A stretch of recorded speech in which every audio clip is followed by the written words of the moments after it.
I mean, it's been a whole roller coaster of a process, really, very different to the way that a regular film would normally be made, because we've had to take into account all of these different situations and opinions to a point of, as well. So it's been challenging, but at the end of the day, we've just tried to treat it as would. It's a film that we've got to get made, you know, and ready for release. For Nika, an actress, and you know that side of the world, I don't, but a lot of effort, a lot of criticism, a lot of derision, simply to employ him as a voiceover artist. I mean, with respect, yeah, worth it or not? We have to point out he was acquitted. We have to legally point that out, but he has baggage. Worth it?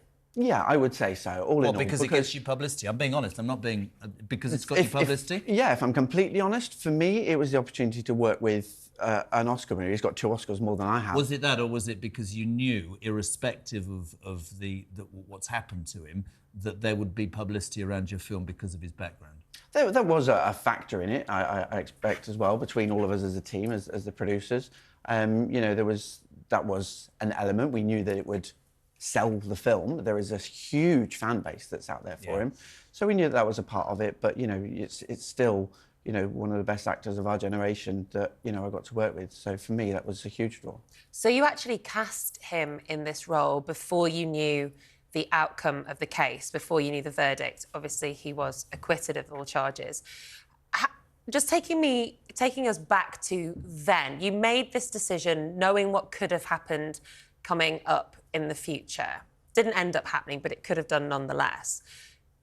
What does that say about your role as a director and the responsibility that you have to a cast or to a production?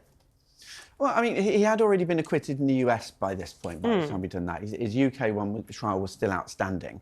But ultimately, he hadn't been proven guilty of anything ever at that point. So for me, it was, you know, a case of taking the facts as we saw them at the time. I say he'd been acquitted in the US, and everything that his team were giving us and their expectations for how the trial was going to go, and trying to make an assessed decision. And also, again, I'm not an actor, but pretty easy work. I know this from an editorial point of view, that if he is found guilty, just drop his voiceover and get another one, right? In theory. Let me read you some comments, because we threw this out. McCare, he's a great actor and was found innocent. I don't care if he's in a film specifically, as long as the story is good. Read, there are some great actors, and Spacey is definitely one of them. Actors are not characters, they play. They're individuals like everyone else. Grown adults should realise that. Yeah. Do you believe... I'd love to hear what Nick thinks. Are the public, be it here and abroad, ready for Kevin Spacey, or do you think that his name will be tarnished despite the fact he's been acquitted and is innocent of the charges? I think for the most part,